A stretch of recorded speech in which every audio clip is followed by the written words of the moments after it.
Welcome back to Terror by the Bay. I'm David. Well, the SAG strike appears to be over. There's a tentative agreement between the union and the studios, and it was, when they put it to a vote, it was 100% unanimous.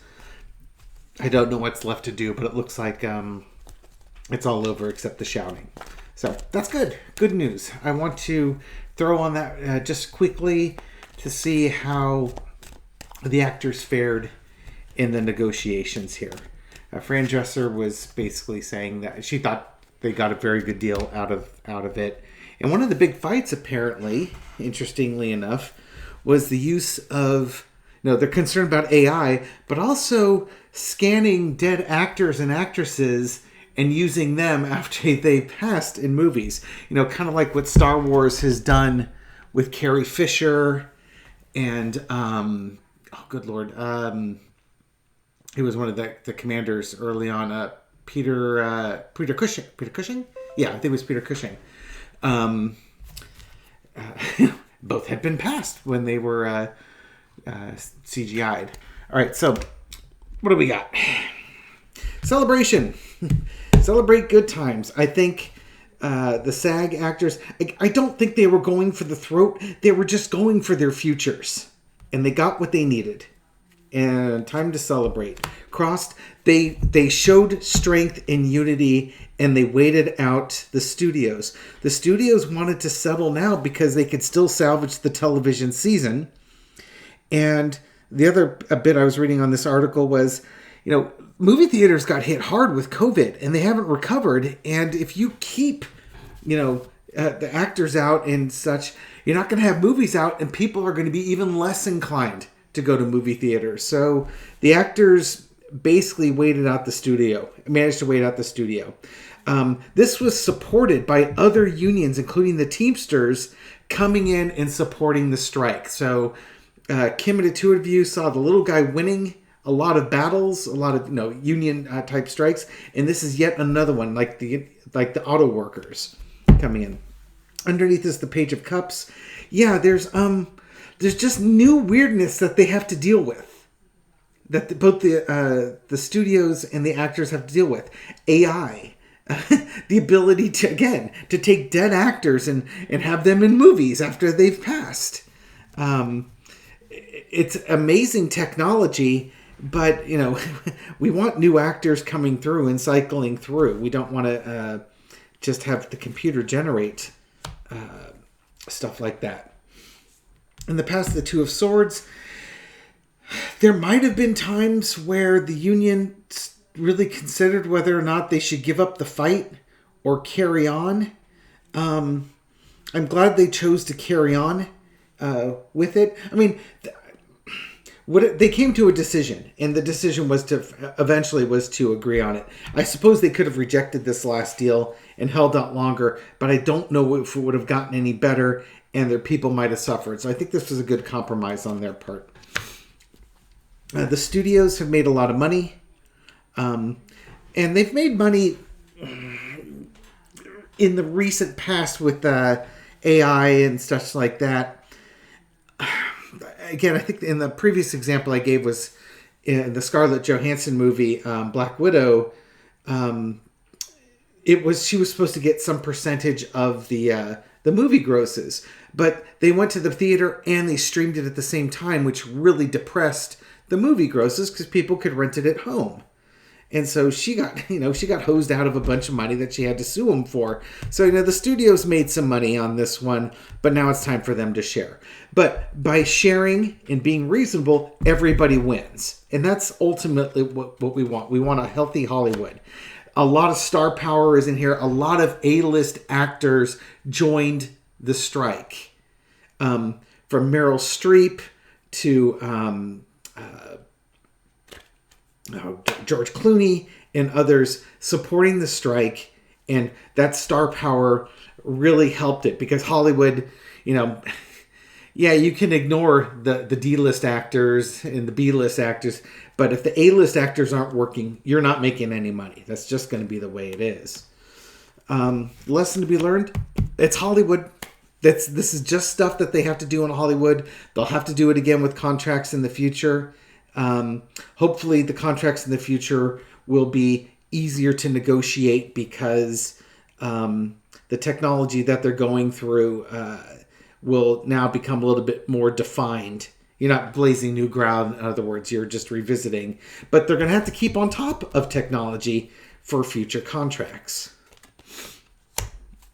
The outcome of all this is the Eight of Cups. Again, this is not going to be victimless. There are going to be some people that are out of work. There might be some actors that are not brought back. Some people probably lost their cars and their homes in this process. And they get to go their separate ways now, or the actors in general. But they'll be back because we're going to have these contracts again coming in. But for now, everybody finally gets to go home and they can rest knowing that they're going to have some work again. And again, underneath it, it's just weird times, new technologies, and stuff like that. That's just what we're dealing with here. Okay, I'm going to just do a couple of 4-carders and we will call it a wrap. On the community page, I put a quick clip of my reading from like the 3rd week in July when I was trying to figure out when the Screen Actors Guild would end. And it's a comedy of trying to figure out dates with tarot. And in the end, I was just being silly, adding up numbers in it. And then just prattled off a month and year that I thought it would end. Probably finally started listening to my intuition as opposed to trying to do mathematics. And guessed right. Isn't that amazing? The confidence was inspiring. All tarot readers should be as confident as I was in that prediction.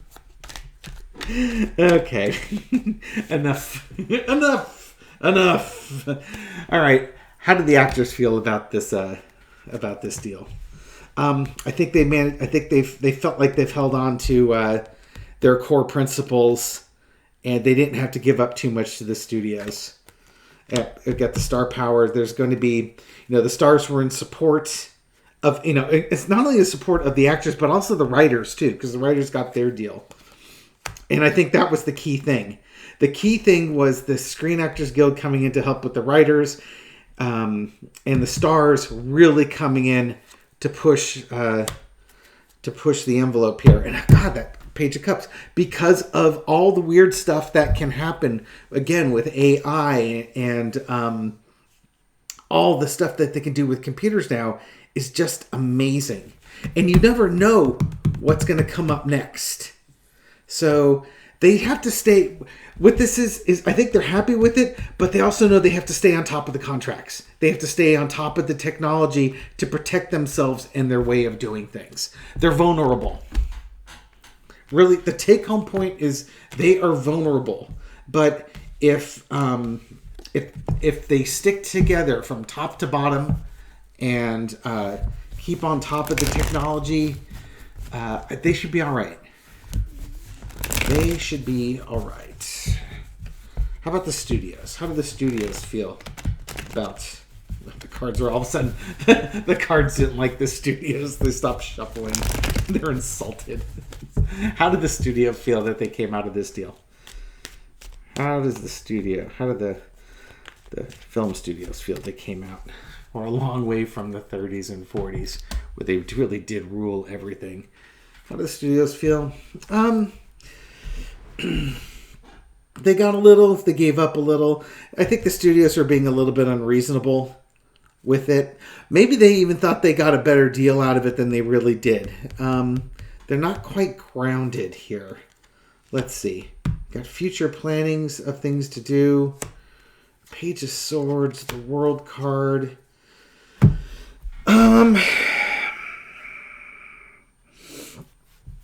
Not the greatest card here. I think some executives are upset that they settled. I really think that they thought that they could really take down the actors. That if they just held out, the actors would be worried about their bottom line and would give up and get back to work. I think some of them felt that. The others, the wiser of them, realized that fighting the actors was foolish because there's plenty of money to go around, and when the actors are on strike, they aren't making the studios. Take two, cue David, action. They, being the studios, are losing money, and they're losing that. Think of this like the Academy Awards. The elegance and the pomp and the circumstance that is Hollywood. If everybody's on strike and you're not making movies, you don't have that pomp and circumstance. And if people get out of the habit of going to movies and viewing Hollywood that way, you could kill Hollywood. So you need to take care of your actors and actresses. So for the ones that were positive, they understand that this was a foolish thing to try and fight them. It's better just to work with them and move on to the next project and put this strike to a close. And maybe try and figure out how to get back your movies back into the world and increase your market share of the entertainment dollars that are out there, because there's a lot of competition for that money. So actors, I think they're relieved. They still have their way of life, but they need to protect it. The studios, some people are more reasonable than others. Some see the future and don't want to cut off their nose to spite their faces. Some just are old school and they just wanted to grind the actors under their feet. It's probably that way with every business, every union negotiation. So I don't think there's anything unusual with this one. But bravo to SAG. Congratulations to the writers for your successful contract. Looking forward to all the auto workers being able to get back to work with improved contracts as well, because I believe they've signed that, or if not all of them, most of them have signed contracts with the auto workers. It's been a good past month for the unions, so more power to them. Thank you for watching this video and supporting my channel. I appreciate it. Thank you for all your likes, comments, and shares, and everything you do to feed the YouTube algorithm so my video makes it out to new viewers. To those new viewers, welcome to the channel. I hope you found this reading insightful, and I'll catch you on the next one. Take care.